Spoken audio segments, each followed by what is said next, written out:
So, Kate, what days are we celebrating today? Today is Opposite Day, Matt. Oh, yeah. I'm a big fan of Opposite Day. At least I was as a kid. Today is also Fish Taco Day and Irish Coffee Day. Oh, wow. Fish tacos and Irish, not at the same time. I don't see those two complementing each other. No, I don't think so. Well, you have your Baileys in the morning and your fish tacos at night. There you go. And then Opposite Day. Did you use that as a kid? I don't think so. Okay. I don't remember Opposite Day. I don't remember it actually being a certain specific day of the year. You would just say, Opposite Day, you know. No. Like, hey, Kate, that's a nice outfit you're wearing. Oh, well, thank you. I worked hard dressing this morning. Opposite Day, you know. Ah. Yeah, I don't do it anymore. But I was going to say, that sounds a lot like the Saturday Night Live. Not. Was that invented on SNL? Yeah. Oh, I did not know that. I believe it's a Wayne's World. Mike Myers. Really? Mm-hmm. Interesting.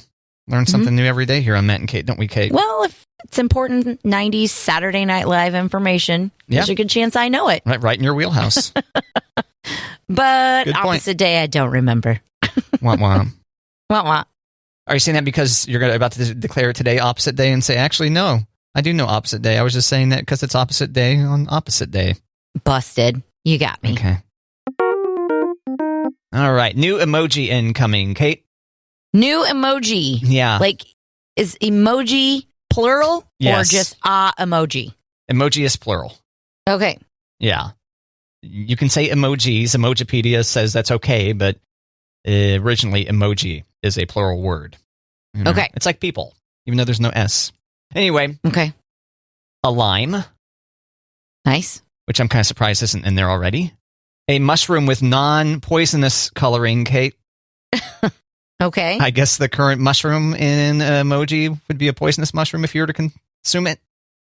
And you don't want to be, hey, come on over, we're having mushrooms tonight. And then someone's like, I'm not coming, I don't want to get poisoned. No thanks. That's my guess. A broken chain. Interesting. Okay. Nodding face. A nodding face to indicate agreement. A face shaking side to side as if to say, no, Kate. And finally, a phoenix. A phoenix, huh? Yeah. The number of emoji getting released is dwindling. Only 6 there. Yeah, I was going to say that's not a very long list, right? No, it's not. However, there are some things that you'll be able to change the direction on. You know, for example, the person running, you could have them be running left or right. Okay. Automobile. Person surfing, for example. So those are ones that get a little bit of, an opportunity to change the direction. Because it was like a few years, maybe 5 years back now, that they brought skin tones in to emoji. Mm-hmm. So getting more complex with the emojis. So which one are you most excited for, Kate? A lime, a mushroom with non-poisonous coloring, a broken chain, a nodding face to indicate agreement, a face shaking side to say as if to say no, or a phoenix? Well, I'm going to go with the lime on this one. Oh, yeah, that's right. You go through lots of limes over there. I like limes. Yep. Do you ever eat them raw? No. Oh. Mostly dunked into some Michelob Ultra? Yep. Okay. Yep. Do you ever squeeze it on food? Psst, psst, psst. Sometimes when we're having taco night, I might put it in the rice. Oh, there you go. Yeah. Okay.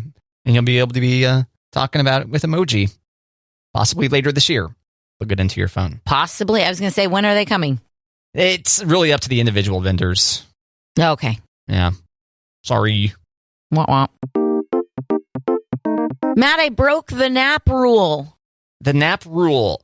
Okay. What's the nap? Oh, you napped for too long? Is that what that is? I napped for too long. Okay. Mm-hmm. What happened? I had the time. Okay, so I got out of work, and instead of running errands, I just went straight to school to pick up the kids. And I thought, I'll just sit there and listen to my book for a little bit. Just, chill, decompress. So I set a timer on my phone just in case for 20 minutes because I felt myself getting kind of tired in my warm bucket seat. So I was like, all right. Close to Narnar Land. Close to Narnar Land. So I set a timer for 20 minutes and it went off. And instead of hitting stop or snooze, I just turned it off and I woke up 40 minutes later while the children were climbing in the car. And I was like, Aw. Normally, I'd be like, oh, big deal. So I slept a little bit longer. Except for last night. I think the last time I looked at the clock was 12:30 because I could not go to sleep because I took too long of a nap. Womp womp. Yeah, that sucks. Yeah. Now, you think this is a one-off of... How are you feeling today? You feel rested today or no? No, I'm exhausted. Oh, okay. Well... Nope. You do a much better job. I mean, you will say, yes, I'm exhausted, and you'll admit to it, but I feel like you do a much better job sounding not exhausted, you know? Okay. Yeah. Because I feel like I may quickly start talking like this. You know what I mean? Well, I did my sparkling ice water earlier than I usually do. And when I have that, I tell myself, oh, here's your pop. This is bubbly and it's flavor. So I'm trying to trick myself that it's pop. So maybe I've got like enough sparkling water in my system. I'm like all jazzed. Okay. So you haven't added any caffeine to it? No. Oh, okay. Nope. Just a berry lemonade sparkling ice. Is that how you pronounce that? Yeah. Fantastic. No Dr. Pepper, huh? Nope. Huh? Nope. I decided I wasn't tired enough for a Dr. Pepper. Look at you go. I mean, I'm super tired, but I'm not doing it. Not doing it. I've only had one in 2023. Good for you. Stay strong. Trying. It was almost a dry pepper January for you. It was almost. Yeah. It was almost. So, Kate, France says nope to dry January, not happening. Okay. That does not surprise me. Right. Why not? It's the France paradox. Yeah, what's that? That's where France eats a lot of carbs and meats and drinks a lot of wine, yet their heart disease is really low, and they're super healthy in France, even though they eat what they eat and drink what they drink all the time. Yeah. Yep. Aren't their teeth off? Weren't they one of the countries with bad teeth, too? Isn't that them? I thought it was mostly England, but maybe. Okay. Well, maybe not, but speaking of England... there's a lot of players who are like, this is bad for us as a country because, a lot of our economy runs on booze. So the way that they dismiss this as being something stupid is like, that's a British import, right? Oh. Apparently that's how you slam something if you're in France, is that you associate it with Britain. Well, okay. Yeah. And okay. Like, the British are doing this? This was from them? No way. We're not doing it. Yeah, I don't think they really need an excuse. France is also like pro small business. Like, we got to help the vineyards in our country. Like, sure, can't put them out of business. It's right after the first of the year. Come on. Yep. Help those mom and pop farmers. And by the way, it's got great side effects. Delicious with this cheese and baguette. Mm-hmm. Oui. Matt, do you remember me telling you about the woman who put her resume on a cake? Yes, she puts the resume like a frosting cake. It was a frosting resume, more or less? More or less, yes. Okay, yes, I remember this. Okay, so she put her resume on a cake, essentially, and she sent it to Nike. She was trying to get a job with Nike. That's right, yeah. Right, okay, update. She didn't get the job with Nike. Oh, but because there was all sorts of special interest and all over social media, a software startup company called Curement has hired her because of her resume, her talent, and her creativity, not her baking skills. Oh, not the baking skills. Yeah, I thought maybe they're like, New Balance is like, how about settling for New Balance? Right. And no, she just put it out there. Hey, I'm sending this resume cake to Nike, and people saw it, and just another reminder. Get creative when you're trying to put yourself out there. Yeah, put your resume on a cake. Or maybe on a different food item now, since that's already been done. Yeah, that's been done. What else could you put a resume on, Kate? I don't know. A pie? An ice cream cake. Ice cream cake isn't too close to cake. One's frozen, one's not. That is true, yeah. Yeah. Meatloaf. There you go. And write it in ketchup or mustard. Meatloaf resume. That's a great idea, Kate. Yeah. Another free idea from Matt and Kate. Thanks, Kate. Yeah. Anytime. So, Kate, you remember when Tom Hanks wished that he could be Big in the movie Big? I do. There was Zoltar, the fortune teller machine. Mm-hmm. And you can now buy a replica, 1/6 scale. It's 12.2 inches tall. Looks, sounds, and works like the world-famous fortune teller machine, Kate. Does it do the when it's starting to work? Oh, man, you need a mint. I know, right? Just kidding. I can't smell your breath. So, it says looks, sounds, and works like I have not seen video of it. But okay, if it doesn't, then I would say that's kind of false advertising. Yeah. How much is it? $100. $100. Yep. And it says prototype shown subject to change. But if it's subject to change, then it will no longer look like the world famous machine that turned Tom Hanks big. I don't know. No promises to make you big either, right? Probably not. Yeah, probably no guarantee to our children listener. If you want to become an adult all at once using a fortune teller machine, probably not going to work. Nope. Sorry, I hate to be a buzzkill, but what a letdown. Yeah, well, you started it. I know. It'll be available in 4 easy payments, by the way. $25. Interest-free. Interest-free payments. Matt, there's a new trend of people putting together if I go missing binders. Oh, okay. Like you might have username and passwords and things like that in there, or what would you? Like their DNA, fingerprints, handwriting samples, dental records. Oh, I see. Yeah. What else? Blood type, medical history, photos of tattoos, scars, birthmarks. Gosh. As well as images of themselves with different hairstyles, previous residence, birth certificates, wills, licenses, work details. It's a lot of stuff.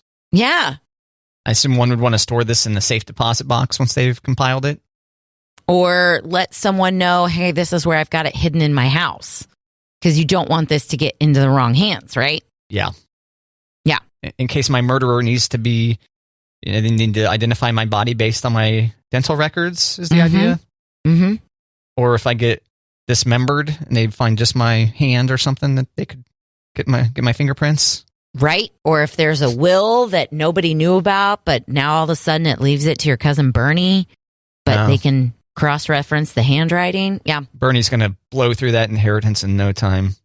Each binder, it's a big binder, but it's not a page. They're envelopes in the binder. So you can say work details, ex-boyfriends, legal documents. Yeah. You put your exes as your potential suspects, I guess? Yeah. Is that what that is? Yeah. Check with the ex. Yep. But you can get one on Amazon or Etsy, and they're going for about $50. Oh, okay. Why couldn't you just use your own binder? You just go to Office Depot. You could. Or Office Max, whichever one of those ones still exists. You could definitely do that. Okay. Yeah. Yeah. But this has special slots for, here's where your fingerprints go, and here's where your dental records go. Yeah, and don't forget a notarized release form so that you can allow Netflix to use your story and your likeness. Oh, I thought you were going to say so that Netflix will issue, a new username and password for your friends or something. I don't know. Yeah, it's kind of dark, but very dark. Yeah. America's obsessed with true crime. But, Yeah, it turns out. Yes, if I go missing binder, never can be too safe. Or I was going to say paranoid, but okay. Right. Yeah. Well, they do have the binders when I die binders. So that, people do know your passwords and your bank accounts and everything that you need to know to, your funeral plans. So many opportunities to bind things. Mm-hmm. But no kink shaming. Ew. No, I hadn't gone there yet. Well, you know how my brain goes. I told you I'm tired today. Yeah. If I was a little bit more awake, I would have got there. You would have been in the gutter. Okay. Probably. I sure hope so. All right, Kate, I've got a misleading headline alert. Yes. The chess world's new villain, a cat named Mittens. Okay. So we like to save the listener a click and their time, valuable time. And so we click on misleading headlines so you don't have to. It's Matt and Kate. This is about a bot that just happens to have an avatar that is a cat known as Mittens. And this Mittens bot just annihilates everybody. And apparently chess.com has really benefited from it. How? 40% increase month over month since Mittens was introduced. Yeah. Okay. One of the chess players said this bot is a psycho. Oh. The chess world has to unite against Mittens. He joked. And then Mittens mocking her opponents. I am inevitable. I am forever. Meow. He. Oh. Burn, Mittens. That's what Mittens types in the chat function of games, Kate. So, are you going to go play? Are you going to go play Mittens in chess? No. Are you going to go play any lesser bots in chess? No. Maybe a small child who has never played chess before in chess? Probably not. Oh, okay. Yeah. Me neither. Okay. Matt, a new survey from Quest Diagnostics, so you know it sounds real serious. Yes. Only 51% of Americans know their blood type. Oh. But I see. 75% know their horoscope sign. Yeah, that's probably right. Yeah. Well, horoscope, all you have to do is look at a calendar. You just have to cross-reference. Whereas blood type, it's not that you can just like cut yourself and taste it and be like, oh, yeah, that's O. Yeah. You have to call your parents or ask your doctors or look through your old medical or blood donor records. Boring. I know. I haven't donated blood for a long time, but they were like, what type are you? I'm like, no clue. Right. The free kind. So just take it. The free kind. And then they issued or did not issue you a thing that said, hey, turns out you are. No, mine was all online. So I could go and look it up if I wanted to. Oh. So. Then why not? I haven't needed to know that. Oh, okay. No. What if you need to give someone a transfusion in the streets or something? In the streets, Matt? With a broken ballpoint pen? You see, it sounds like you know exactly how to do it. Right. Maybe I'm thinking of a tracheotomy. Yeah, I don't think I'm going to come up against that. Okay. Well, I'm not on streets like that. Well, if and when that day comes, you're like, I probably should have listened to Matt on that one. What type are you? Oh, negative, maybe? I forget. No. I know. Is that the universal? Is that the one that they always need? I think so. So do you donate blood a lot? No, I selfishly keep it all to myself. Oh, okay. I don't know. I think you knew that. In the streets or in a blood donation keep it inside me. Center. I'm not giving it up. I keep it inside me. That way, if I encounter someone in the streets who needs a transfusion, I can make that happen. There you go. Let's go with that, yeah. Makes me sound very selfish. Are you squirmy about blood? No? No? Mm-mm. Is there a reason you don't donate blood? I don't like making appointments for things. Oh. You can just walk in, right? I know they've got walk-in ones, too. Okay. I don't know. Okay. It just doesn't sound like a fun use of time. It's a very, very selfish thing. They give you snacks and juice afterwards. Okay. Yeah. That's how they got me. Is there alcohol in the juice? Throw a shot of vodka in there? Or at least some champagne? Maybe. Some mimosas. Yeah. It hits you easier, Yeah. Make sure you have a DD when you're drinking and donating blood to your listener. Because you might not know I've lost a pint of blood tolerance level. Is that how much they take at a time? A pint? Maybe. Okay, let's go with that. Okay. Yes, you can train yourself to be a positive person, Kate. Yes. Congrats, you won. Yes. Do-do-do-do-do-do. So this is mostly about being seen as a positive person in the workplace. Okay. You use the web app, right, for Outlook when you're working on your email? Yes. Do you get the little suggestions? You see the suggestions where like, typically you would put a comma here, that type of stuff? Yes. So that is from Grammarly. Mm-hmm. It's a company where they'll actually suggest other deals, including tone rewrite suggestions. For $12 a month, for example, they say if you need to tell your boss, I have no idea how to do this, Grammarly will pop up and say, maybe you should phrase this as, I am trying to figure out how to do this. Oh. So you're turning it into a positive deal. Now, they also say, have a smile. Have a smile when you're making your call. People can hear your smile, Kate. Yeah. Did you know that? Yeah. That's how I have to do commercials when I'm exhausted. I got to smile when I'm talking about Bob's socks. The best socks in the whole world. Bob's socks. Bob does know how to make a sock. That's for sure. Yeah. And so this one mentioned that this person put up a Post-it note basically in their cube with a smiley face and wrote the word enthusiasm next to it. Do you know what a power lead is, Kate? What's a power lead? You would use a power lead instead of a gripe. So the author here writes, when colleagues asked how my holidays were, I raved about a recent Disney on Ice show and for once didn't mention that someone behind us threw up and that 2 light-up souvenirs cost me $70. In turn, I found coworkers were perkier with me. See, I think I would have told the story about the person puking behind me. I guess if you were positive about it. Yeah. Like, oh, it was hilarious. It took me all night to get it out of my hair. Right. We spent all weekend looking forward to this, and you'll never believe it. This kid puked. It was a good one. We think it was one of the Disney princess-themed food and beverage items. Something like that.